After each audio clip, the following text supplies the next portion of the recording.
Hey, Tyson Popplestone here. This is the Intention Podcast. Welcome if you're here for the first time. Welcome back if you come back for a little bit more. Really glad that you're here.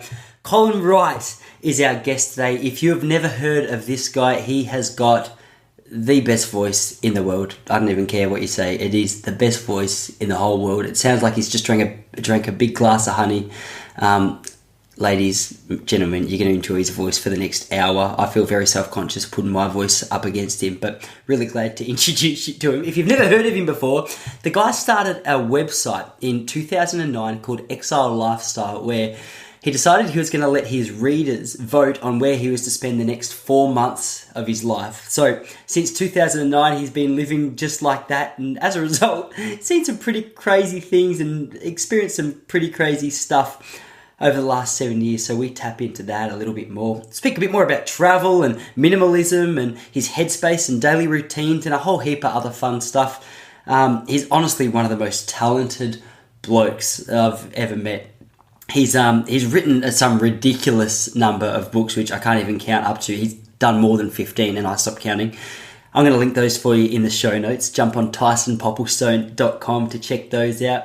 He also has a podcast called Let's Know Things, which is really cool. I actually hadn't listened to it too much until our chat the other day, and when I realised just how good his voice was, I decided to jump onto his podcast and have a listen. I listened to the one on tourism, which I highly recommend.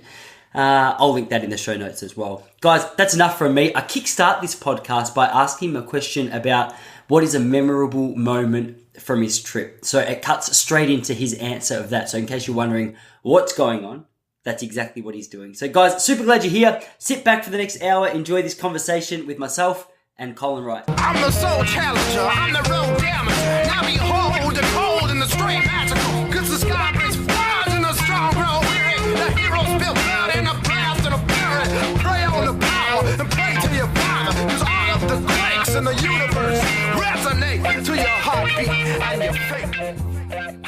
But when I was living in Calcutta, I had befriended a photographer who reached out to me one night, and a friend of his was basically shooting a commercial for a TV network that night. And they were looking for people who looked foreign because they were trying to make it like an international thing, right? So they're rounding up all the foreigners in Calcutta.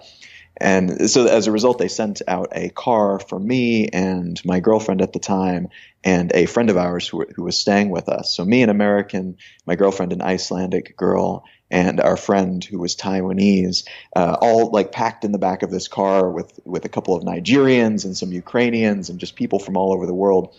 And then they took us out to Nico Park, which is like their off-brand Disneyland, where they have knockoff Mickey Mouse and everything like that, and these big, really creepy, like structurally non-integral wooden water slides and things like that. And they had this crazy setup with like fire-breathing giant flowers, and they dressed us all as like Michael Jacksons and Power Rangers and off-brand Lawrence of Arabias. And one of the girls who was with me, they were like a genie, and so just all these crazy costumes. And then we had to learn Bollywood dances.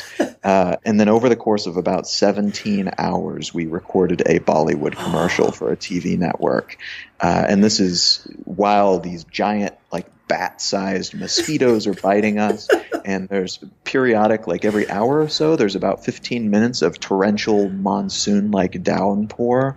The entire thing was just so crazy. And even looking back on it now, knowing how it happened and how it all turned out, it seems very surreal, even compared to a lot of the other surreal situations that happened. How did the video clip come out? I hope it came out well. I never saw it. They never put it online. It was on TV for a while, apparently, but I saw later there was a blog that from a photographer who was apparently there. He was one of the Lawrence of Arabias, I think. I was initially going to be one of the Michael Jacksons, but the pants wouldn't fit, so they dressed me up as a cowboy. But one of the Lawrence of Arabias was a photographer, so I saw some photos from behind the scenes later on his blog that popped up in a search result. But other than that, I haven't seen the result. I was told that it went on TV, but beyond that, I never got to see the final product. Oh my gosh, is that like one of those stories you look back now and it's funny? It just sounds painful, or is it still painful? You've probably already realized this, even just in 5 months, but you get very stoic after a while about these types of things when you travel. And you get very good at being uncomfortable and bored and finding the joy in simple, silly, stupid, painful situations. And so for me, it was like a long duration and it was painful. And I got like an eye infection afterward from keeping my contacts in for 17 hours. Oh. And like everything about it was really, really bad on a lot of levels. But like you say, like it was so ridiculous. It was such an out-of-body experience that I don't think the pain really registered at the time. And then after the fact, it was just so crazy that I couldn't find it in myself to be upset about it. Oh my gosh. It's one of those ones that seems like it does heal with a little bit of time, but man, that does sound painful. That's a good story. That's a good party story. But you mentioned, I've been following you now for a couple of years and really love, what it is that you're about. But I feel like now that I'm traveling, I have a new appreciation for what it is that you do. So, for those listening, you run a blog, Exile Lifestyle, where your readers vote for your next location that you're going to live for the following next 4 months. And my wife and I now we've pretty much just crossed over that 4 months. We've been gone for about 4.5 or 5 months now. And it's just crazy the amount of different emotions you feel after this long away from home. But a conversation I was having with my wife just yesterday, getting ready to chat with you, was that we feel like after about 4 months, we have only just started to feel as though we're a little bit more at home. We feel as though things have just started to click and we've started to make some friends and meet new people and get involved in so many areas. Up until now, I'd been really homesick and just missing my friends and what was familiar back home, man. So I feel like I got a real appreciation for, or at least a taste test of what it is that you've experienced. But dude, I would just love to tap into your experience of the structure of your travels over the last 4 years. Man, how do you find the 4-month period? Because I found it really tough initially, and that's what you operate on. Yeah. And that was kind of the intention. That was the reason for that duration, because it didn't seem so short that I wouldn't want to put down roots and that I wouldn't invest in the area and try to be a part of the community and try to make friends and relationships and such. But it also wasn't so long that I would essentially just become an expat and just live in another place the same way that I would back home, but within another culture, which is cool, but it's a different experience and not the experience that I was trying to track down. And so, it does give you just enough that you put down some roots, but you also know, you are aware there's a deadline. And so it creates an interesting dynamic where you are still considering yourself kind of a citizen of the world rather than just one place. And you're still looking for a bunch of alternative perspectives as a result, in the same way that a visitor to the area would, even after you've been there for 4 months. Mm-hmm. But you're also incentivized to put down those roots. And so it does create kind of a push-pull where these things are a little bit in opposition to each other. But I kind of like that because it gives you a chance to experience both sides of the coin, like what it is to stay put to a certain degree, but also what it is to be a visitor to the area so that everything seems new and worth exploring. Yeah. And how long have you been doing this for now? It's been 6 years, is that right? I think about 7, actually. Maybe a little over 7. It was, let's see, end of August 2009. So I think just over 7 years. Man, so let's rewind the clock a little bit. So for those who are listening to your story for the first time, I'm sure they're really curious to hear about what motivated the move initially. Can you just rewind the clock? Where on earth did this idea come up? Well, I was out in Los Angeles, and I was running a branding studio, which was something that I was pretty good at, and I really enjoyed the challenge of it. And it was a really good financial decision. It was something that had me in a place in my life where I was making more money than I ever had before, had a lot of kind of professional success. But I also came to realize after a certain amount of time that it was something that would completely absorb me, and it was something that would keep me from ever doing anything else. Probably it was just it. I was sleeping 4 hours a night, and my relationship with the girlfriend I was living with, it was definitely suffering. And it was something where I had always had these ambitions to travel and to go out and see the world and to see what things were like in completely different contexts from the ones that were familiar to me. But that goal was kind of always over the horizon. It was something that I kept putting off, and I could see myself 40 years in the future still putting it off and telling myself, oh, once I make this much money, once I make this much money, once I make this much money, and continuously adding on to what I would need to get to that point. And if I didn't extract myself right then, I felt that's probably something that I would be sucked into, and that would define my entire life. So I set a deadline. I gave myself 4 months, and I told myself, after 4 months, you will leave. You will figure out what you're going to do for money. You will figure out how you're going to travel. And because I had no idea what I was doing, I did what most people do when they have no idea what they're doing. I started a blog, called it Exile Lifestyle. Used that as a way to kind of document the journey, but also as a way to reach out to new people who knew more about this type of thing than I did, because I had never left the United States at that point. So I used that the best way that I knew how. I kind of crowdsourced my first location, had my readers vote on what country I would go to. They voted for Argentina, and within that time period got rid of everything that I owned that didn't fit into carry-on luggage. And at the end of that 4-month time period, picked up my bag, went to Argentina. Things went so well that I decided to keep going that direction and using that method to determine my location. And yeah, that's pretty much been the way that I've done things for 7 years. A new country every 4 months or so. My readers vote on where I go. I do my own kind of self-defined adventures in between those locations, but the main framework has remained more or less the same for those 7 years. Man, what was the initial response like? I can imagine your family were a little bit concerned about the decision. How did they take it? I'm super fortunate in that my family's always been super supportive, my parents and my siblings. Even when they think I'm doing something super weird, which is pretty much all the time, they are very supportive about it. They say, be careful, let us know if you need anything. My parents are just wonderful with that. They basically said, that is crazy, we don't totally understand it, but if you ever need a plane ticket home, you've got it. So that type of support, you go do your thing, know that there's a safety net here if you ever need it. Super privileged to have that type of situation, and it definitely allows me to take more risks than a lot of people I think would feel comfortable with. And actually it was the other people in my life that were a lot more dismissive of it, the professional connections. And that was a lot of my network, a lot of my friends, or who I considered to be my friends at the time out in LA. They were the people who were like, dude, this is career suicide. Why on earth are you doing this? Why are you having this midlife crisis so early? What the hell is going on here?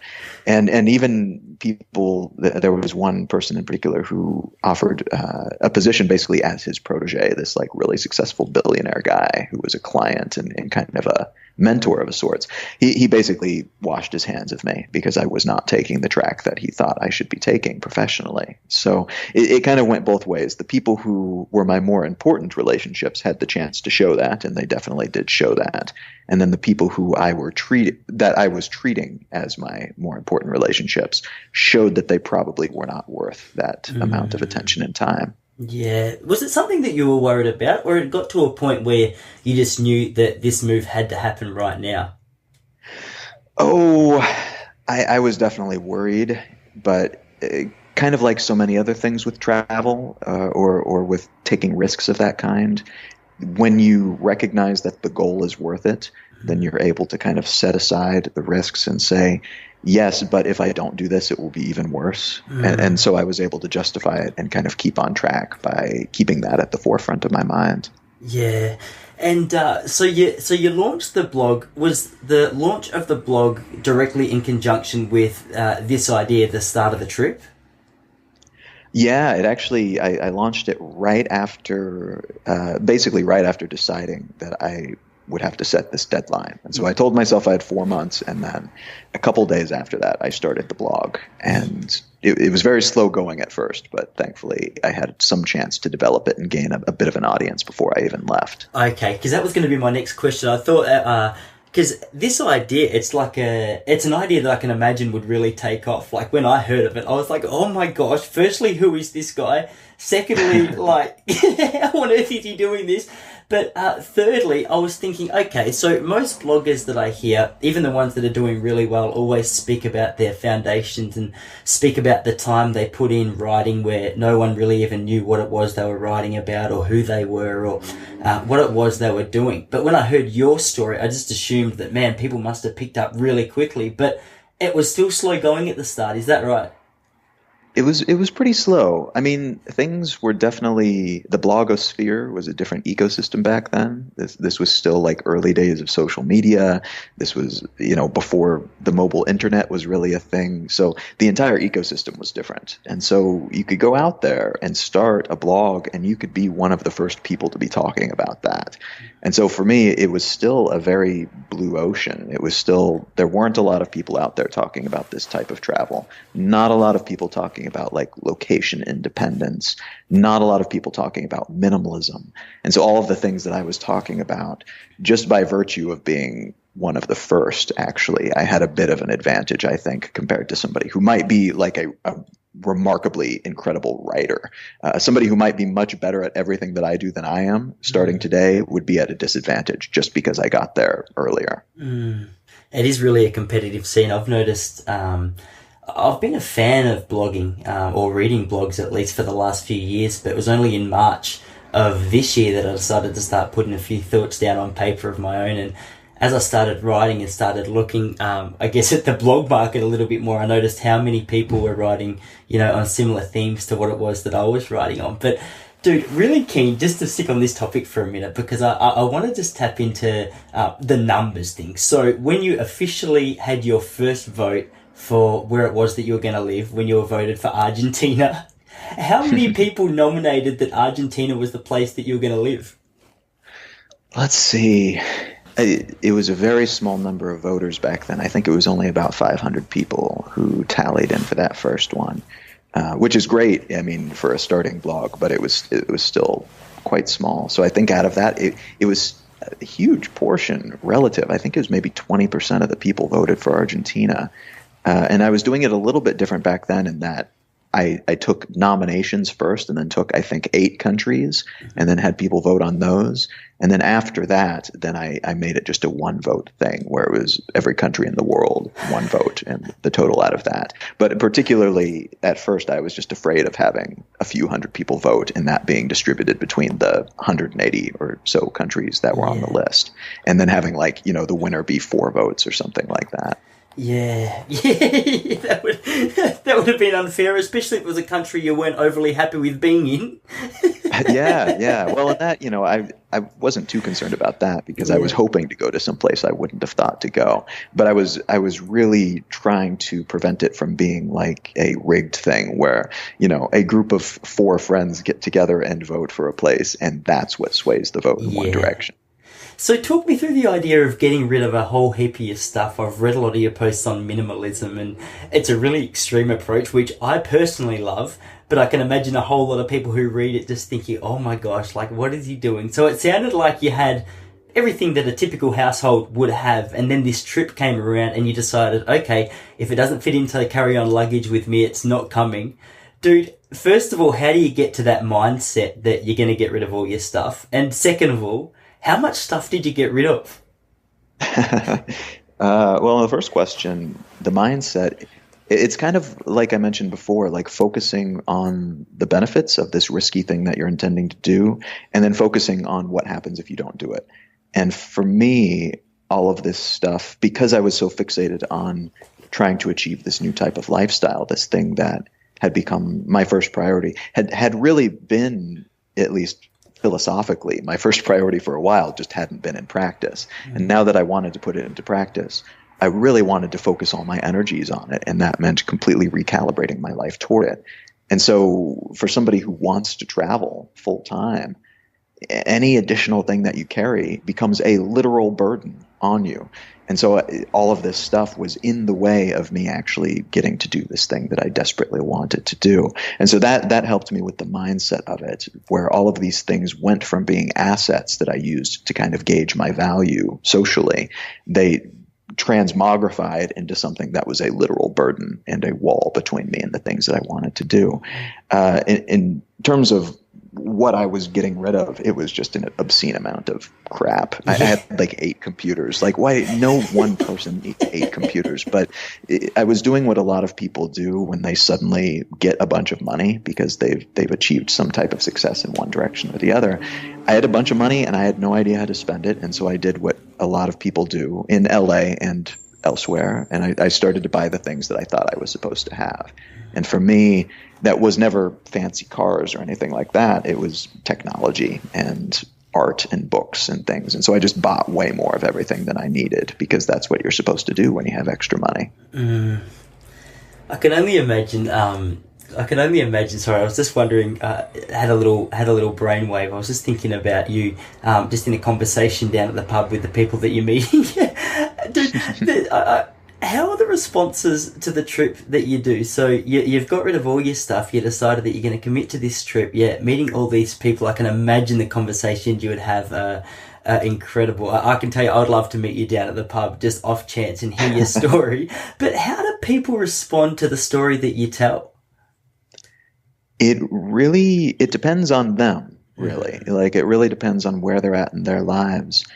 An increasing number of people that I talk to just randomly, who have no idea what I'm up to and hear about it, an increasing number of them will have a very positive response and say something about what they are hoping to do, what they're trying to do. And, maybe I will do that now that you mention it. That sounds great. And so it acts as a bit of a catalyst for something that they already were kind of on the fence about, and they kind of wanted to, but they didn't know anybody who had done something like that. And so they didn't think it was okay to try it.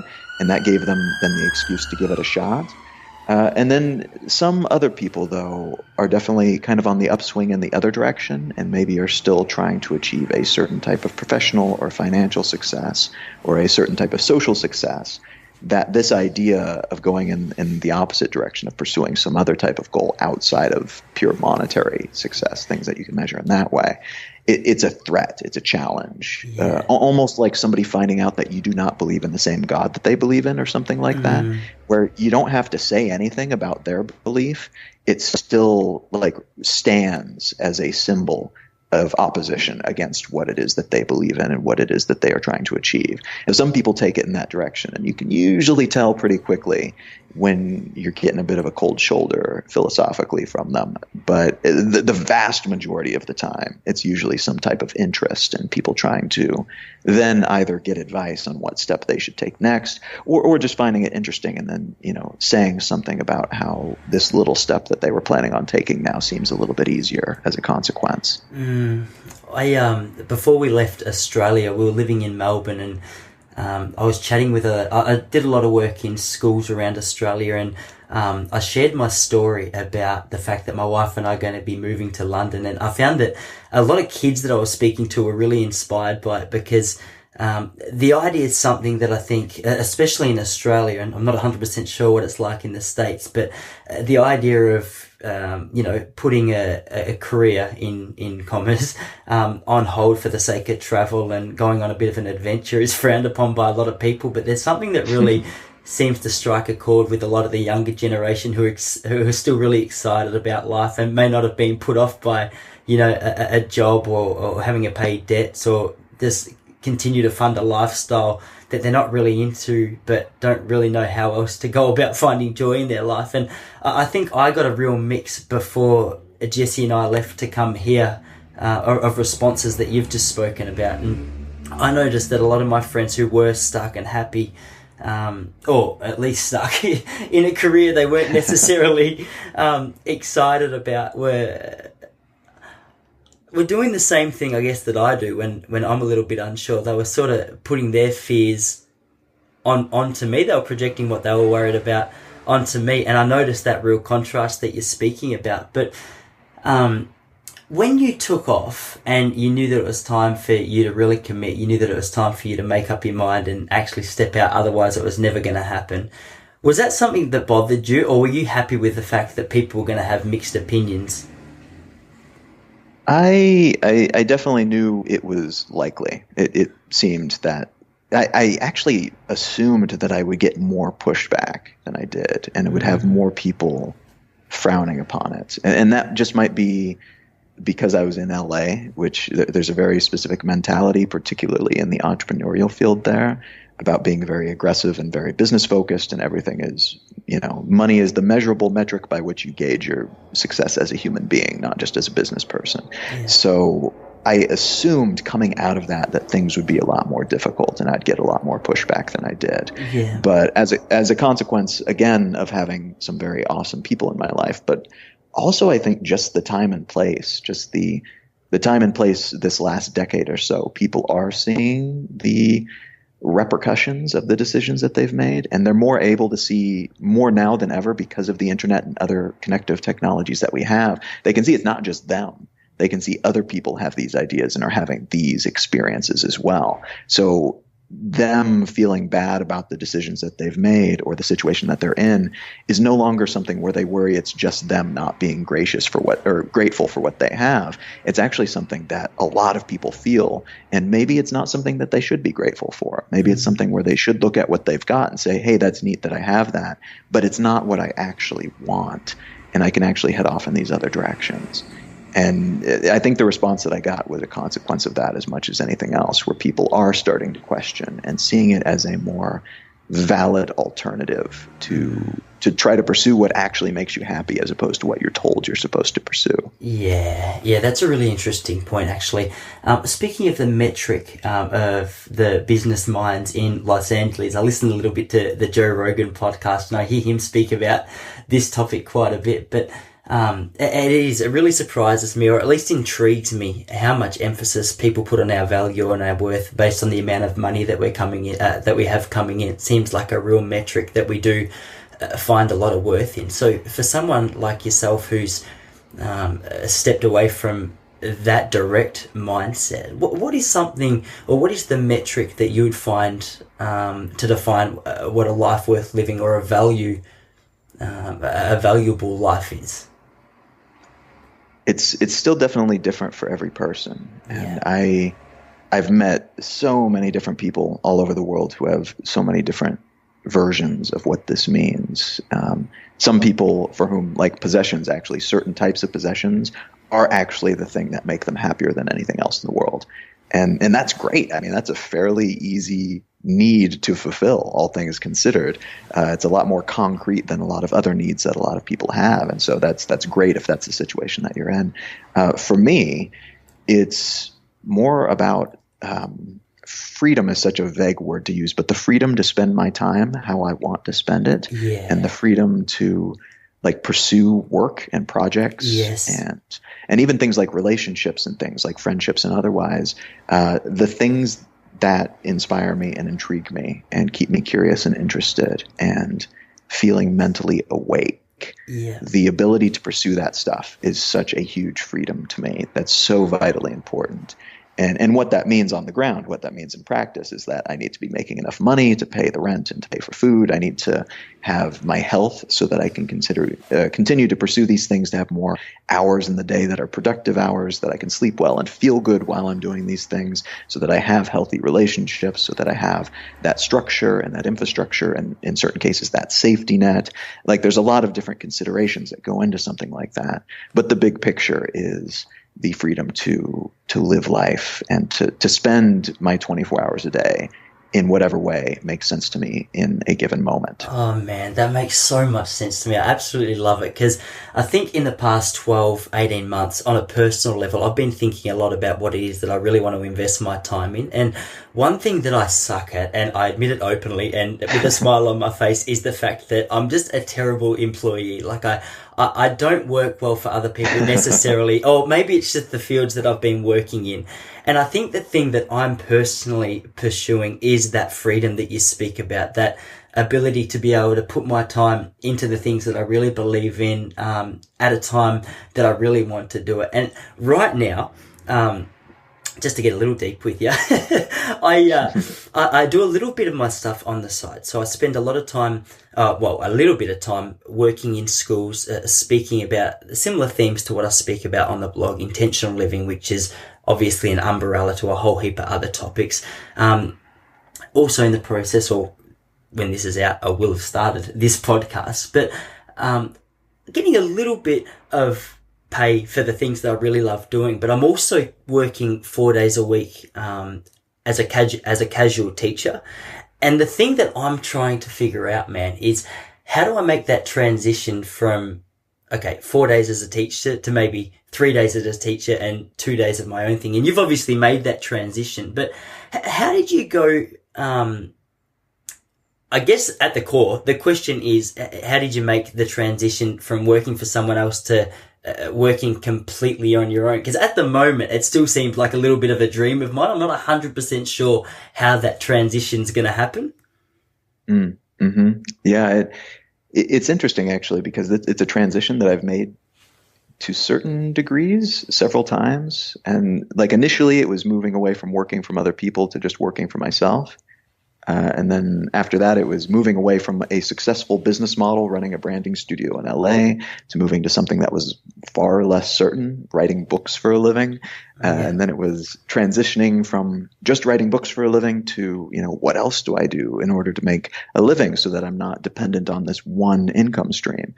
And that's really one of the big considerations that's worthy of attention when trying to decide how and if to make any type of shift in that direction, is that although your freedom goes up in a lot of different ways, your security also goes down. Mm-hmm. And not always the case, depending on what you're actually wanting to do with yourself. That's not always the case.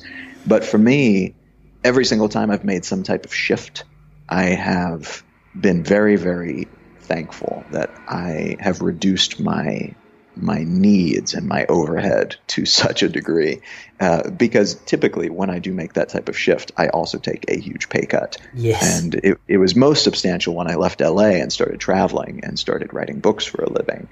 But even now I've got like another sort of pivot point that I'm at, where I'm doing a new adventure here, where I've got like a flat in Wichita, Kansas, where I'm bunkered up and I'm doing a bunch of recording of videos, and I've got a podcast that I've been recording, and I'm trying to figure out how to make that business model work. Mm-hmm. Well, I'm still making my living off of my books, but the other things I was also doing to make money now have been reduced so I can focus on this new thing.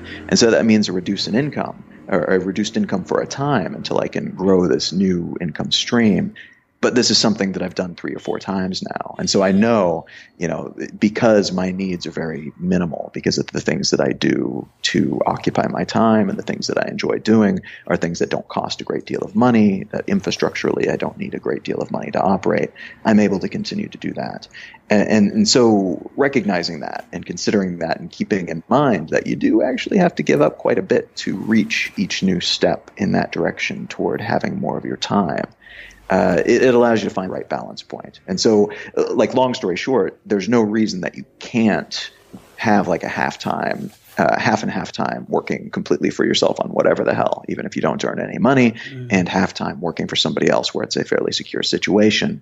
You just have to figure out what your actual needs are and what each hour of your time to have to yourself to completely waste or to spend on something that's super valuable, what that is worth to you. Yeah, no, that's a really good point. I'm interested in just hearing a little bit more about that. But one thing that I've realized, especially since reading up a lot more on what it means to live an intentional lifestyle for, I guess, what it is that you're pursuing, is this idea of how we spend the hours in our day. And for someone like yourself, I'd be really interested to hear about sort of daily routines and things like that, because I think sometimes I get so caught up being very black and white. I wish I had just a black and white program that at 10:30 this is what I do from Monday to Friday, and then at 12 o'clock I work on this. And then I love the idea of that, because I think I find some sense of security in the structure.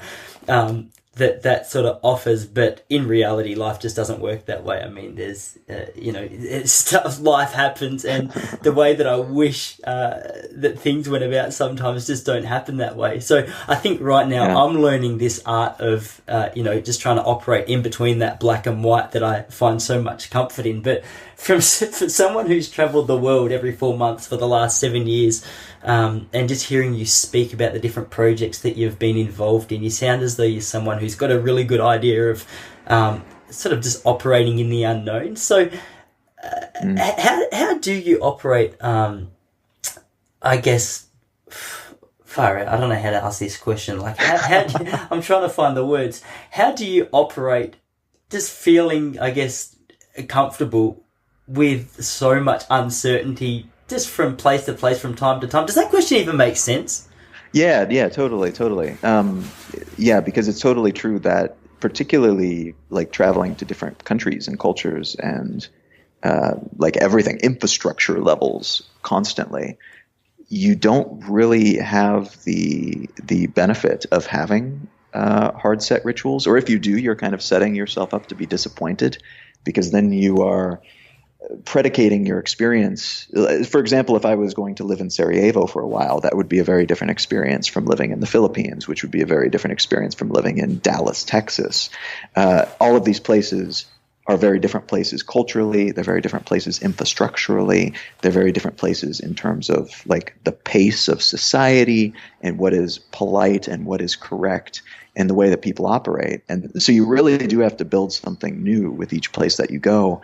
Otherwise, you're trying to force this new place that you're in under the cookie cutter of a place that you've lived before. And that means, one, it's unfair to that new place, because then you are judging it through an incorrect lens using an unfair list of traits that you're looking for.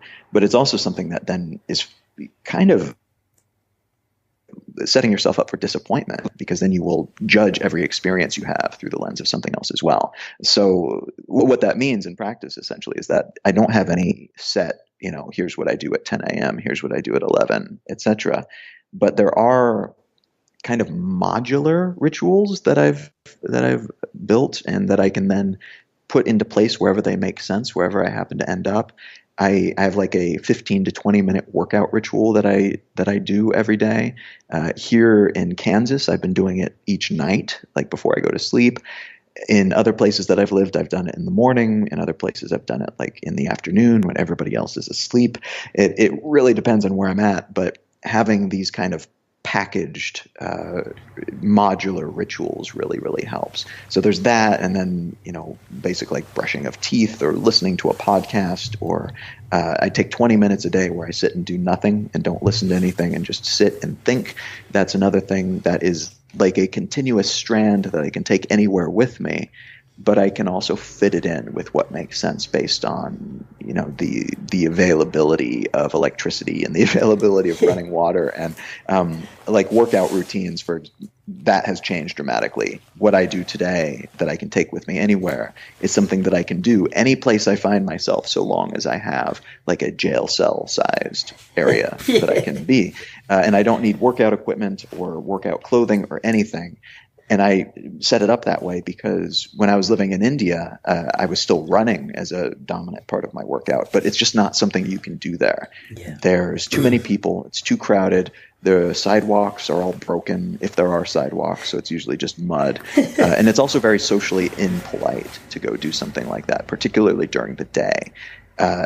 So over time, I've adjusted in this way so that all of these things I have are things that I can absolutely do anywhere I find myself, even for a short period of time. And then everything else is just totally malleable and clay-like and has to be kind of shaped when I arrive in a given place. Man, you said about 53 things just then that I absolutely want to tap into. And I'm just trying to, I'm so new to this game of conversation while it's being recorded that I don't know how to transition smoothly. So I'm just going to do my best and pick out one of the things that you said there, because between all the absolute golden nuggets and the fact that you've got the best radio voice in the history of mankind, it throws me off a little bit. But you mentioned, you mentioned your 20-minute workout just as a start point, or your 15 to 20-minute workout. Can we talk about exercise a little more? Because that's one thing that I'm so curious about on the road. I'm personally right into the health scene. When you say you do a 15 to 20-minute workout each day, don't need weights, that sounds really appealing. I'm sure a lot of people out there are like, that's the exercise I want to do. What kind of routine is that? What does that look like?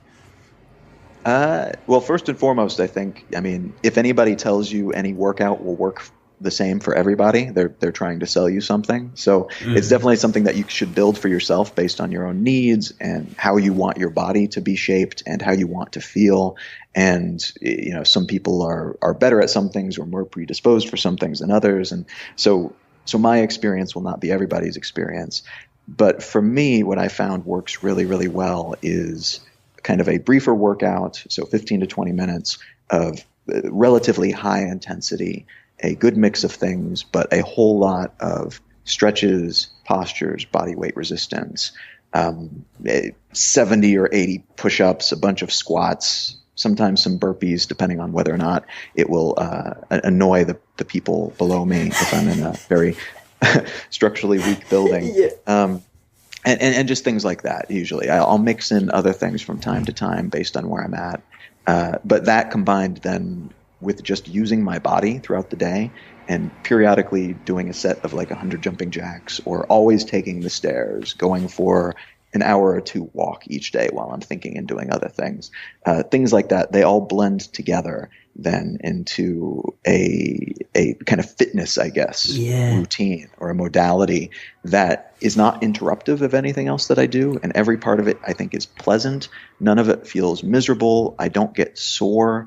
And then it fits with my dietary habits. I never feel like bloated or sick or anything as a result of that, which is a stark contrast to the way that I used to do workouts, which was, driving across town to the gym, taking an hour or two, doing everything ultra intense, but always kind of feeling like shit afterward. So basically for me, that's what's important, is making sure that it fits into my lifestyle so they don't have to build up a bunch of willpower to do it. Like it's pleasant and I enjoy it and it fits with my everyday rhythm wherever I happen to be.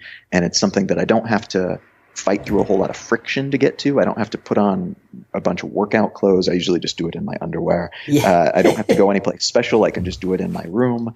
It's not something that I'm going to feel miserable about, so I don't have to plan the rest of my day around being sore or feeling exhausted. So for me, it fits perfectly. Other people, I don't want to be a bodybuilder. I just want to be in good shape. Yeah. I want to feel good. I want to look good according to the standards that I have for that. Other people will have other ideas, but for me, that works perfectly. Yeah, it's really cool. I think, as I said, I'm really involved in the exercise scene myself, or just staying fit and healthy, but my mindset's changed a lot on what that looks like. I think maybe 18 months ago, if I was to go for a run, I'd be like, okay, now I'm exercising because I'm running. And then if I was at the gym, I was like, now this is exercise. And if I was just walking up to the shops to get groceries, I would never even consider the fact that I was doing something that was good for my body. So I really like that approach, and I relate to what you're saying about the fact that, you're obviously going to be in better shape for the rest of your day. And I was reading a book called The Blue Zone Solution. I'm not sure if you've ever heard of it, but it looks at the lifestyles of sort of the oldest, healthiest people from all different parts of the world. And that was the thing that really challenged my mindset on exercise, was that these people weren't exercising like I was. They didn't have a set gym day where they worked on their triceps on Monday, their biceps on Tuesday. It was just a very natural a part of their day. And another thing that you touched on was the mental side of your health, or the mindset side, where you sat down and just did nothing for 20 minutes each day. What's the thought behind that? Why is it that you've decided to commit to 20 minutes of quiet time? It's I've tried a bunch of different types of meditation over the years, and they're all potentially valuable, I think. But like with working out, and like with diet, and like with anything else, I think it's important to find something that fits you rather than trying to find a one-size-fits-all, which I don't think actually exists. And what I found to be most impactful, something that after I do it, I always feel great. I always remember something, or, loose ends that I need to tie up, or I have new ideas about something, or anytime I'm feeling mentally stuck, it kind of unsticks it. I think of it in terms of like a mental unraveling where I can unspool everything that's kind of clogged up and knotted up in the brain. And I do it best by sitting and doing absolutely nothing. Just literally sitting in a chair, sitting on my bed, sitting wherever. Don't have to do lotus pose. Don't have to mumble anything or hum anything. You don't have to sit and try to blank your mind. You literally just sit there. And just by taking the time, I find, to give myself the time, the permission to do nothing but sit and think about anything I want. And sometimes it's stupid stuff. Sometimes it's like song lyrics that have been going through my head. Sometimes it's really deep, important stuff from the past. Whatever it happens to be, it's still valuable, I think, just to take that moment to not feel that you have the responsibility to be doing anything else or be anywhere else. You don't have any goal that you have to reach. It's just sitting and being. And for me and my purposes and the way my brain works, it is just marvelous. It never fails to get me into a good spot. Yeah. Whenever I hear someone like you speak about all the creative sort of projects and things that they're a part of, I think I just assume that probably going to be the kind of guy who's sort of always on. You're always looking for a new twist or a new angle or a new project, something new. And maybe I'm just projecting exactly what I feel onto you, and I do feel that on a personal level. But a lot of the creative people, or a lot of the people I speak to who are intentionally, creating stuff that they're passionate about doing, they often say that one thing they struggle with most is just switching off, like actually being able to turn off their brain from this stuff that they really love doing and love thinking about. And, during the day, they're excited that they can commit their time thinking about what they want to do. But at night time, when they're trying to switch off to go to sleep, and I know I feel this on a personal level, it can become a little bit annoying. So, are there other boundaries that you set up? Well, I guess first of all, I should ask, do you relate to that sort of experience? Do you find it hard to switch off from the work that you do? Not anymore. And there's a big asterisk on that, though, because it was something that for a very long time, it's totally true, very, very driven. And even more so because I get to work on stuff that I'm passionate about all the time. Like the work that I'm doing is for stuff I actually give a damn about. And that tends to get you even more involved. And I do set aside time when I know I'm writing a book. I do not meet up with people when I'm doing that because I know I will not even be there, and it'll be a really bad social situation because my mind will be on the book that I want to be writing. And so I know how to set things up to avoid the awkwardness around that. But in terms of sleeping and things, I realized that was a problem a handful of years ago. And the two things that actually three things, I guess, that really helped with that. One was figuring out that regular workout routine so that balanced with my diet made me feel good pretty much all the time and didn't have upset stomach or feel crummy. Two was taking the time to unspool, taking that 20 minutes and figuring out a way to clear things up so I'm not just sitting and worrying about like random stuff, in some cases feeling like a sense of unease and not even knowing why. I'm able to figure that out and check off these things off that list all the time and feel pretty good and feel like I know what's going on. But then three, and this is something that's really weird and not something you would necessarily think of, but for me, I found that I feel very guilty when I do something wrong or when I feel like I'm doing something wrong or misrepresenting myself. It probably something to do with the Catholic upbringing, but it really makes me feel uncomfortable. And I will sit and just mull over some perceived accidental slight against somebody for days. And I realize this, that being in some way inauthentic in any way makes me feel that way. And so I'm able to sleep much better just by having made the decision, the philosophical decision, or I guess the practical philosophical decision to, one, not do anything that I wouldn't want everyone to know about. Yeah. And this is a practical decision in the age of the internet because chances are if you're doing something, people will find out about it. But it also just makes me feel good then that I know that I'm making a decision that I can get behind anytime I do it. And then two, not telling lies. And like every once in a while, there's like the little white lie, like that is socially correct to make. That's not what I'm talking about. Like not lying about anything big and important and significant. And just making that decision, one, makes it a lot easier than to really guide yourself in terms of making big decisions. It's a very easy choice to make in a lot of cases. when you know that you will be doing things that you will be okay about other people knowing about, and that you're not going to lie about it. But then two, just all those little things that you otherwise sit and regret and sit and worry over, that somebody's going to find you out. There's an amazing amount of that happens, I think, for everybody in certain portions of their life, or maybe their entire life. And for me, getting rid of that was a really big step in that direction. Man, that's so interesting. That's so cool. I love the angle you took that. I thought you might have just sort of spoken a little bit about, boundaries on technology and things like that. But it was so much deeper. I feel like... oh, yeah. Well, I guess that helps too. Oh, no, dude. Before you go to sleep. Yeah, no, man. I love the answer you gave, though. Like, your answer was so much better than what I was expecting you to give. And that's the reason I was excited to chat to you, because I knew they would be. But you mentioned, and I won't hold you too much longer, man, because I could talk to you all day, and I won't do that. But one of the things that you mentioned was the fact that you were brought up in the Catholic tradition. Is there any spiritual tradition, or is there any religion or anything that you're a part of now? No. I quit the Catholic thing. I taught Sunday school when I was a kid, and then I became an atheist when I was 15. So it's been a little while, but definitely it's tricky, because labels for any type of philosophical viewpoint are inherently limiting, and they, like, you could tell somebody that you were Catholic, and that would probably mean something very different from somebody else who considers themselves Catholic. Yeah. And the same with any other label that we might use, like humanist or skeptic or whatever.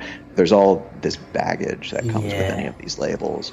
And so, for me, it's just very important that I know what I believe about as many things as possible. And when I find myself with a belief that I consider to be outdated, because now I have new information, or believe that I believe something else, it's important that I update that as well.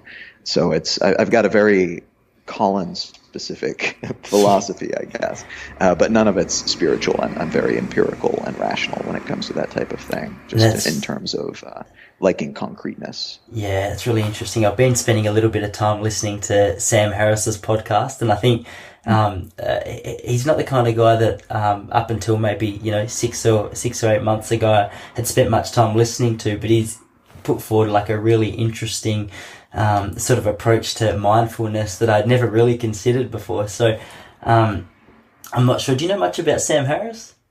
Oh yeah, definitely. Yeah, is that the kind of mindfulness and stuff when he speaks about?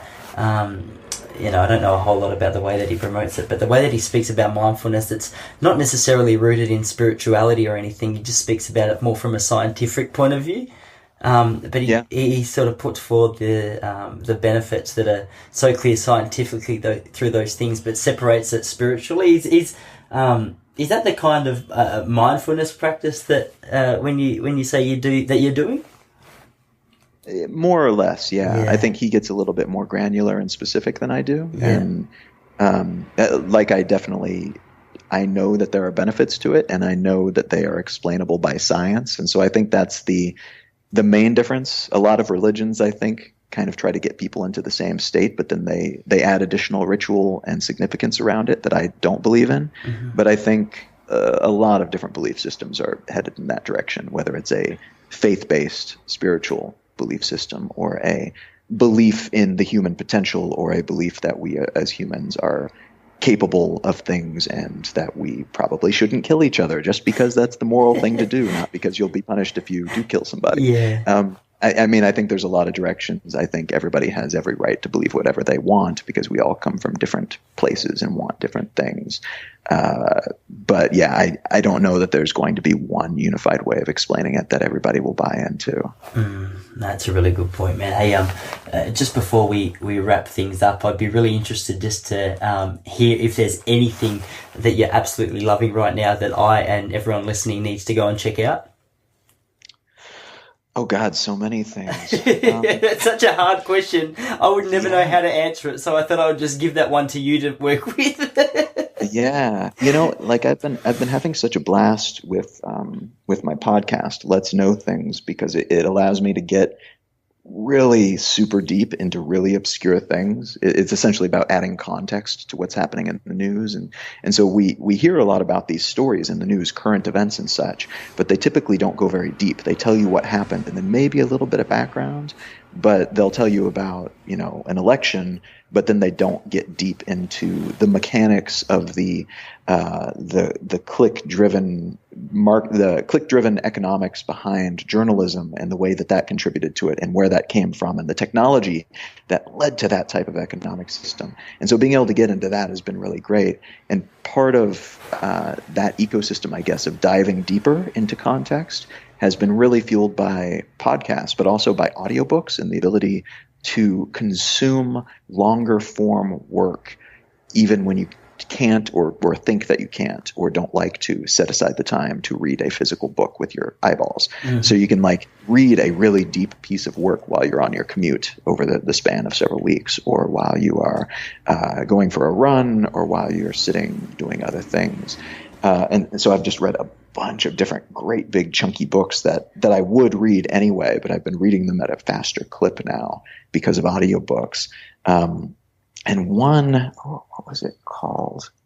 I Contain Multitudes was a book about the microbiome, which is an incredibly interesting, very new type of science. It's not new in the sense that we've known it's kind of a thing. It's essentially the human ecosystem that is made up by our human cells, but also fungi and viruses and bacteria and other microbiota that live in us, and they make up a significant portion of the thing that we consider to be a human being.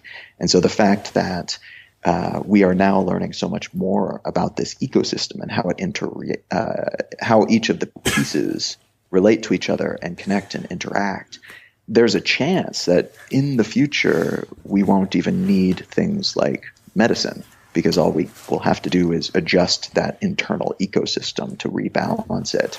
There's a chance that we wouldn't have to work out, or at least not in the same way that we do today, because in order to process better and build more muscle and so on and so forth, all we'd have to do is make this particular tweak to that internal ecosystem.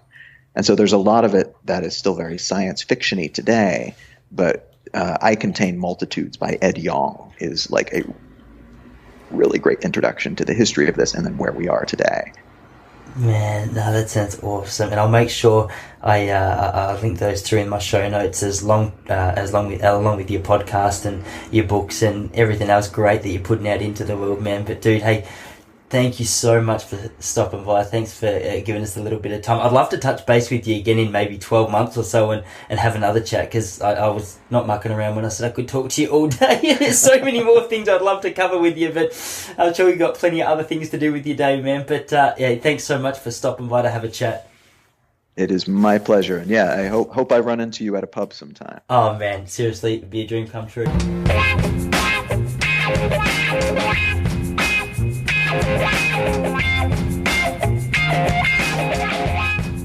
Thanks for stopping by, guys. To listen, subscribe, and everything else, visit TysonPopplestone.com. I'll see you next week.